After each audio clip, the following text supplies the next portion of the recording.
Muy buenas tardes, bienvenidos de nuevo a Negocios Televisión, bienvenidos al espacio de las noticias del día. Miramos a la actualidad, a las últimas horas, pendientes de lo que ocurre en Oriente Medio, pendientes de la marcha atrás de Israel, la marcha atrás con Estados Unidos. Reprograma la reunión que canceló la semana pasada después de la abstención de Estados Unidos en la ONU. Miraremos también a la advertencia por parte de China, por parte de Xi Jinping. Dice que el futuro de la humanidad depende de las relaciones entre China y Estados Unidos. Miraremos también a Emmanuel Macron, protagonista de la actualidad en las últimas semanas, que se ha llevado una reprimenda por parte de la OTAN. Dice que Ucrania no necesita tropas, no necesita soldados, lo que necesita son dinero y armas. Miraremos también a la alerta, a las alarmas en España, después de que varios buques rusos hayan entrado en aguas españolas durante las últimas horas, durante los últimos días. Miraremos, por supuesto, a los últimos acontecimientos en torno al atentado en Moscú con Rusia, que está descreyendo de alguna forma, no se cree, no hace caso a la versión por parte de Occidente en cuanto a los hechos que sucedieron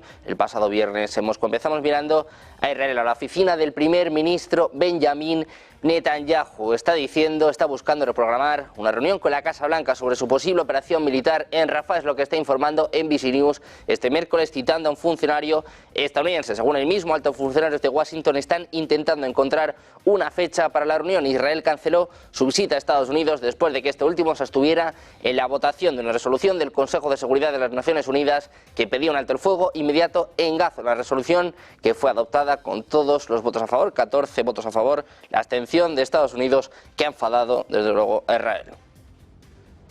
Hablamos también de la operación militar en Rafah. Israel planea lanzar su operación para mediados del próximo mes o para principios del mes de mayo. Es lo que está anunciando la oficina del primer ministro Benjamin Netanyahu este mismo miércoles. En concreto, según fuentes del periódico Al-Akhbar, citando fuentes egipcias familiarizadas con este asunto, las fuentes dijeron que Israel ha tomado esta decisión final después de que su última ronda de negociaciones con Hamas fracasara. La operación duraría entre 4 y 8 semanas y estaría precedida de la evacuación de los más de 1,5 millones de personas, de civiles, que actualmente están desplazados en Rafah. Según las fuentes, a Egipto le preocupa que la operación terrestre no signifique solo una escalada del conflicto en la franja de Gaza, sino que afecte directamente a toda la región.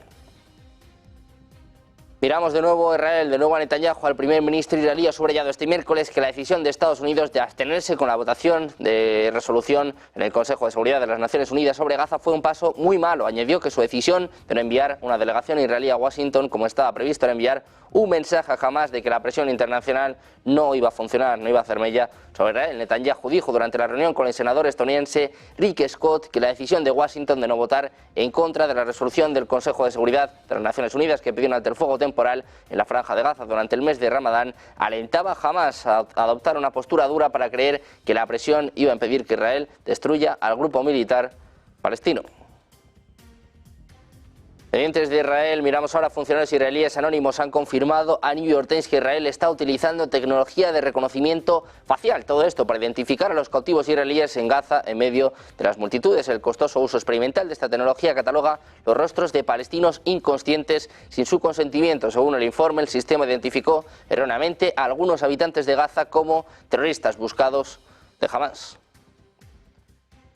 De Israel pasamos a mirar a Corea del Sur. Planea reforzar su red de vigilancia satelital con la adquisición de unos 60 satélites de pequeño tamaño de aquí a 2030, de cara a mejorar sus capacidades de observar las actividades militares de Corea del Norte. Es lo que apunta una fuente anónima citada por la agencia Yonhap. Tras poner en órbita su primer satélite espía el pasado diciembre desde California, Seúl planea lanzar en abril el segundo dispositivo de una red primaria formada en total por 5 dispositivos de reconocimiento de tamaño medio, que espera tener operativos antes de que acabe este año. Para dar apoyo a esa red, el ejército de Corea del Sur planea lanzar adicionalmente entre 10 y 20 satélites de reconocimiento de pequeño tamaño entre 2026 y 2028, además de unos 40 microsatélites que se pondrían en órbita entre 2028 y 2030. De Corea del Norte pasamos a mirar ahora al secretario de Defensa de Estados Unidos, Lloyd Austin, y su homólogo filipino. El secretario de Defensa Nacional, Gilberto Teodoro Jr., han discutido este miércoles los vínculos de defensa entre ambas naciones. Según un comunicado del Pentágono, Austin ha subrayado el apoyo inquebrantable de Estados Unidos a Filipinas, especialmente a la luz de las recientes maniobras agresivas, dicen, por parte de la Guardia Costera de la República Popular de China y la milicia marítima contra una misión de restablecimiento filipino en Second Thomas, el Banco de Arena, el pasado 23 de marzo. Decían en el comunicado que acordaron reforzar la cooperación bilateral y multilateral con socios de ideas afines en el mar de China Meridional y se comprometieron a acelerar una serie de iniciativas bilaterales para mejorar el intercambio de información, la interoperabilidad y la mejora de capacidad de las Fuerzas Armadas de Filipinas, según se desprende de este comunicado. Hablamos ahora de Taiwán. El portavoz de la Oficina de Asuntos de Taiwán del Consejo de Estado, Chen Binghua, ha expresado que algunas personas en el país norteamericano tienen malas intenciones al fabricar tensiones para beneficiar el complejo militar industrial de Washington. Decían los siguientes: el gobierno de Estados Unidos realmente desea mantener la paz y estabilidad en el estrecho de Taiwán. Debería dejar de agitar las aguas y tomar medidas concretas para cumplir con el principio de una sola China, es lo que subrayaba este portavoz. De acuerdo con Chen, las autoridades del Partido Democrático Progresista de Taiwán actúan en beneficio propio. Dice, se prestan como peones de fuerzas externas, realizan provocaciones independentistas y se esfuerzan al máximo para complacer a Estados Unidos. El portavoz recordó que esa isla es parte del gigante asiático y subrayó que la realización de la completa reunificación de la patria es un deseo común de todos los chinos. Precisamente, pendientes de China, miramos ahora palabras de Xi Jinping. Dice que la naturaleza de la relación entre China y Estados Unidos no solo afecta al bienestar de los pueblos de ambos países, sino que también afecta al futuro de la humanidad. Es lo que afirmaba el presidente chino durante una reunión con empresarios estadounidenses celebrada en el Gran Palacio del Pueblo en Beijing. Decía lo siguiente: el bienestar de los pueblos de ambos países, así como el futuro y el destino de la humanidad, dependen de si China y Estados Unidos cooperan o se enfrentan entre sí. Es lo que está citando la televisión central de China. El presidente chino enfatizó que mientras ambas partes se consideren socios, respeten los intereses del otro, coexistan pacíficamente y cooperen para obtener resultados mutuamente beneficiosos, las relaciones bilaterales van a seguir mejorando. Xi Jinping también expresó su esperanza de que aumente la intensidad de los intercambios entre representantes de todos los niveles de la sociedad de ambos países. Pendientes de China, miramos ahora también a Estados Unidos. A los investigadores de la Junta Nacional de Seguridad en el Transporte de Estados Unidos abordaron el barco que se estrelló ayer en el puente Francis Scott Key y recuperaron su grabadora de datos. Es lo que ha dicho este miércoles la presidenta de la NTSB, Jennifer Homdy. Dice que la grabadora será analizada y que la agencia también va a examinar si el combustible sucio jugó un papel en la pérdida de energía del barco como parte de su investigación sobre la colisión de este martes. Es lo que ha dicho a la cadena CNN. Ayer también se manifestaba sobre estos hechos el presidente estadounidense Joe Biden, que decía que no había indicios de que hubiese ningún tipo de acto terrorista y además decía que fue simplemente un accidente. Escuchamos. So far indicates that this was a terrible accident. At this time we have no other indication, no other reason to believe there's any intentional act here. We're going to work with our partners in Congress to make sure the state gets the support it needs. It's my intention that the federal government will pay for the entire cost of reconstructing that bridge, and I expect the Congress to support my effort.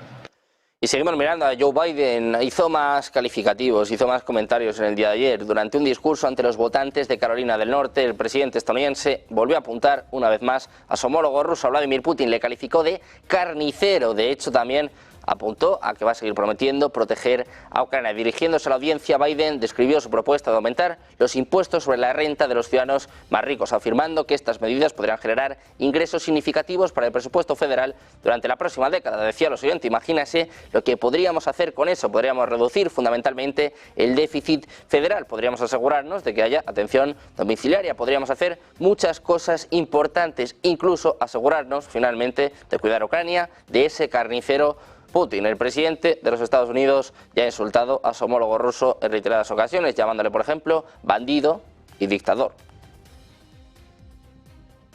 Pendientes de los calificativos, de los insultos de Biden a Putin, miramos ahora al secretario de Estado estadounidense, miramos a Antony Blinken. Va a participar en la reunión de ministros de Asuntos Exteriores de la OTAN que tendrá lugar el 4 de abril en Bruselas. Acaba de confirmarlo hace apenas unos minutos el portavoz del Departamento de Estado, Matthew Miller, en una rueda de prensa. Al margen de este evento, el máximo diplomático estadounidense se va a reunir con el secretario general de la OTAN, Jens Stoltenberg, y con el ministro de Asuntos Exteriores de Ucrania, Dmytro Kuleba. Miller también ha dicho a los periodistas que mientras esté en Europa, Blinken va a viajar a París para reunirse con el presidente francés Emmanuel Macron y se espera que ambos funcionarios discutan el apoyo a Ucrania, los esfuerzos para prevenir la escalada del conflicto en Gaza y una serie de temas importantes.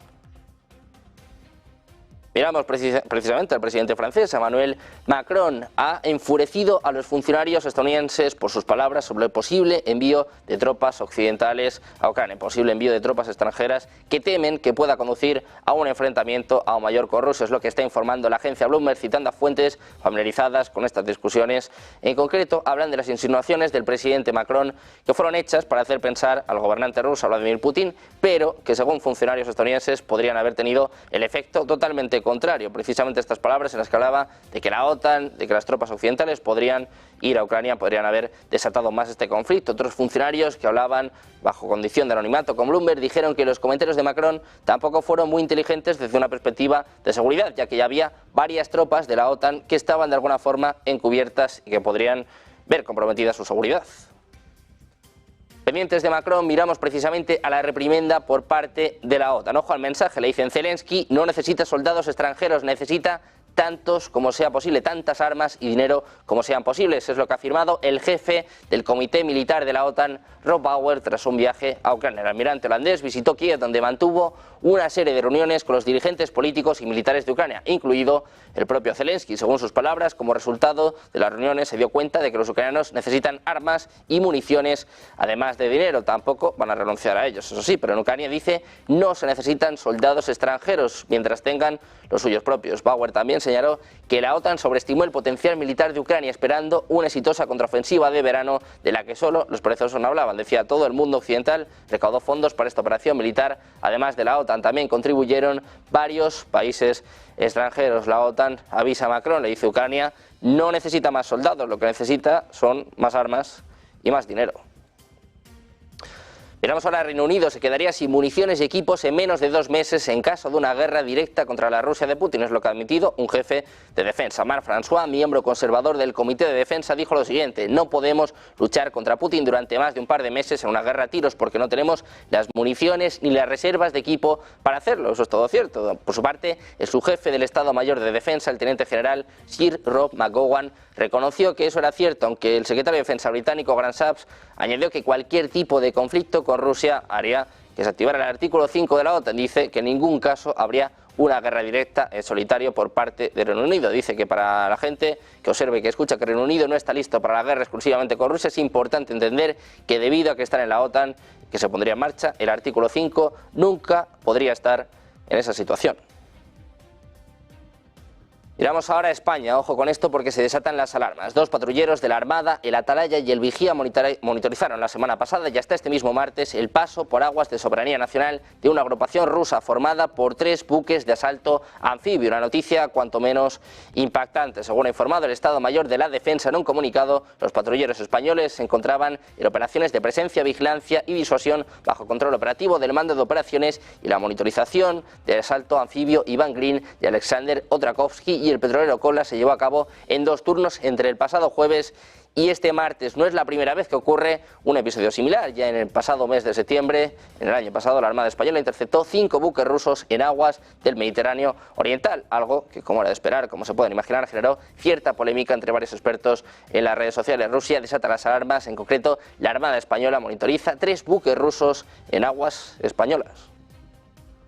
Miramos ahora, el Ministerio de Asuntos Exteriores de Kirguistán ha instado a sus ciudadanos a posponer los viajes innecesarios a Rusia después de que se atribuyera la masacre de Crocus City Hall a Asia Central. En un aviso emitido esta semana, el Ministerio de Asuntos Exteriores de Kirguistán instó a los ciudadanos a visitar Rusia solo si es necesario y, si lo hacen, asegurarse de tener consigo todos los documentos requeridos en todo momento y cumplir con las órdenes legales de la policía rusa. Las autoridades del vecino Uzbekistán emitieron consejos similares a cualquier ciudadano uzbeco que se encuentre actualmente en Rusia o que planee ir allí. Es lo que están informando los medios locales. Cientos de miles de asiáticos centrales trabajan en Rusia y algunos ya han dicho que se les ha vuelto más difícil hacerlo. Los pasajeros rusos supuestamente se niegan a viajar en taxis con conductores tayikos.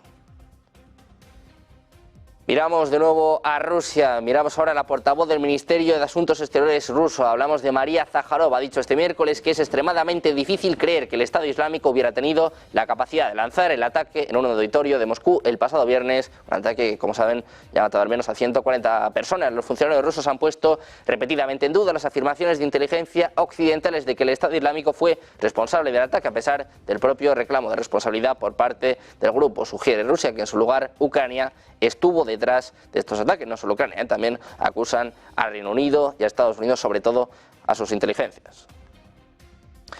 El presidente ruso Vladimir Putin no durmió en toda la noche después del ataque terrorista en Krokus. Recibió informes y trabajó las 24 horas. Es lo que ha anunciado el secretario de prensa presidencial Dmitry Peskov en una entrevista con el periodista Pavel Zarubin, cuyo fragmento fue publicado en su canal de Telegram. Decía Peskov: por supuesto, en esos momentos el trabajo simplemente continúa las 24 horas del día. Es lo que hablaba respondiendo a una pregunta sobre cómo trabajó el presidente ruso después de que se conociera el ataque terrorista en el ayuntamiento de Krokus. Decía Peskov: en esos momentos, de hecho, nadie tiene tiempo de dormir, especialmente el jefe del Estado. Peskov aclaró que los jefes de distintos departamentos informaban al presidente independientemente de la hora. Decía Peskov: todo esto sucedió hasta la mañana y, de hecho, hasta que se completó el ingreso de todos en el hospital, cuando se realizaron las primeras operaciones, según informaba la viceprimera ministra rusa Tatiana Golikova, por la mañana nadie durmió tras el ataque en Moscú.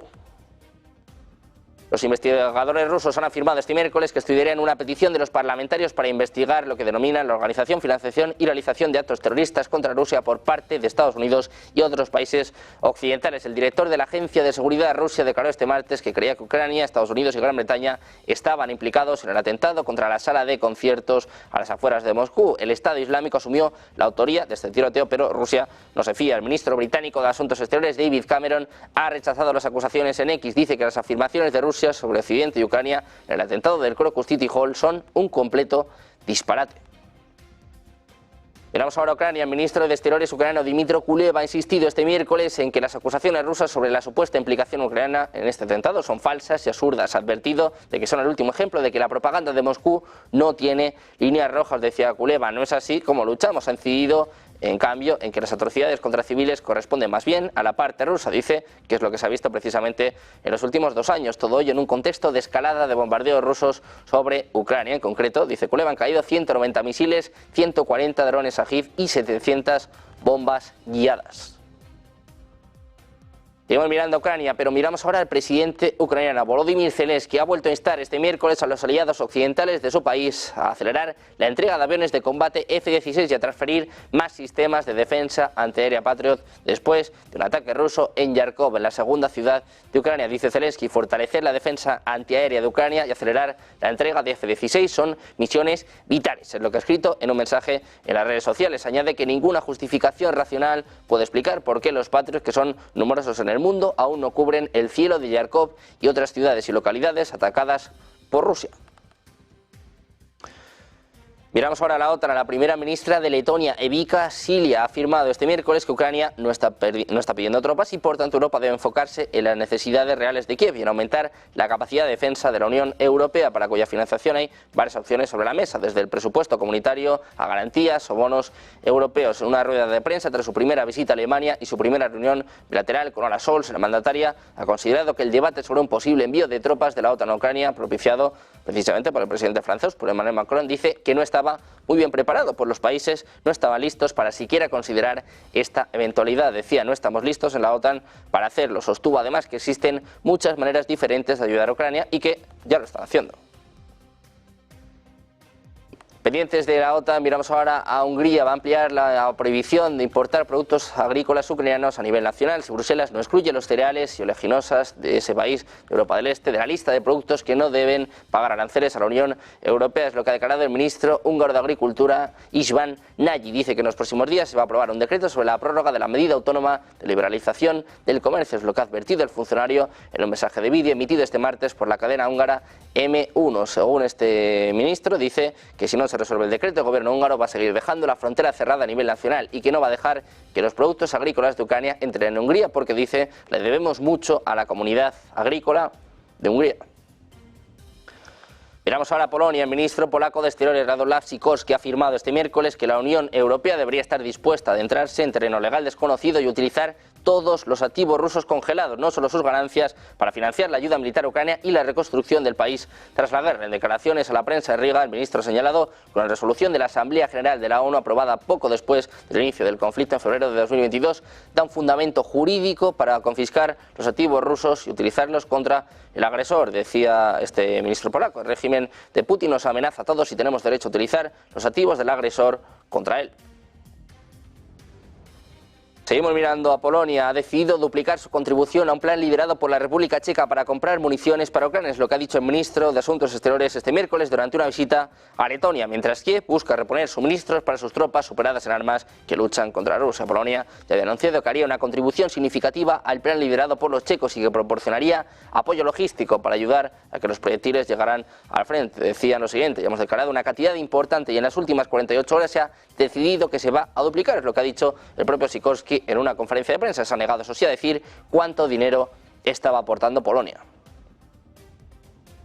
Hablamos ahora de Suecia. Como miembro de la OTAN planea empezar a desplegar sus tropas en Letonia a partir de noviembre, es lo que ha informado el periódico político citando al embajador sueco ante la alianza. Werholm ha confirmado el plan de Suecia de desplegar tropas en Letonia como parte de la presencia de la OTAN en ese país. Suecia planea lanzar la operación a partir de noviembre. Se indica que algunas misiones, como las de desminado, podrían comenzar incluso antes. Según políticos, los militares suecos estarán en Letonia por turnos y serán sustituidos por los militares de Dinamarca.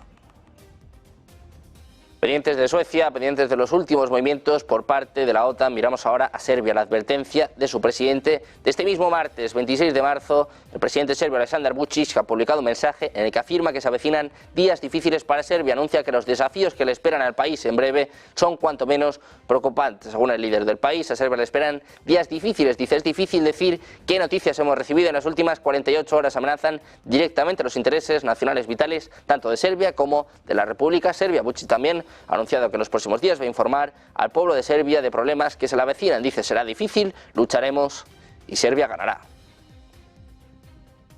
Pendientes de la amenaza serbia, pendientes también de Argentina. El presidente argentino Javier Milei ha asegurado este martes que dará de baja unos 70.000 contratos de trabajo en la administración pública que vencen a finales de este mes como parte de su severo plan de ajuste fiscal. Decía Milei: echamos a 50.000 trabajadores públicos, no solo eso, sino que además se dieron de baja contratos. Ahora están cayendo más contratos y van a caer 70.000, es lo que ha afirmado Milei al disertar en el International Economic Forum of the Americas Latam Forum, que se celebra precisamente en la ciudad de Buenos Aires. El mandatario hizo estas declaraciones al cabo de una jornada de protesta convocada por la Asociación de Trabajadores del Estado contra precisamente los despidos masivos que lleva adelante el gobierno de Milei. Pendientes de Milei, terminamos mirando a Nicolás Maduro. Venezuela ha manifestado la alta expectativa que tiene su gobierno con respecto a la opción de que entre en la alianza de los BRICS como miembro de pleno derecho este mismo año. Decía Maduro: tenemos una gran esperanza de que este año, cuando se realice la cumbre de los BRICS en Kazán, Venezuela sea incorporada como miembro pleno, que pasemos de ser socios a ser miembro pleno de los BRICS. Es lo que ha declarado durante una entrevista de prensa en la televisión multiestatal Telesur. Maduro ha subrayado que su gobierno está muy interesado en ingresar a los BRICS para que se abran los mercados de India, de China, de Rusia, de Sudáfrica y también de los nuevos países incorporados como Egipto y Arabia Saudí. Pendientes de más noticias, de más actualidad, de más últimas horas, de brindarles el mejor análisis. No se vayan porque hacemos una pausa, unos minutos, enseguida comienza el cierre de Wall Street de la mano de Javier Longo.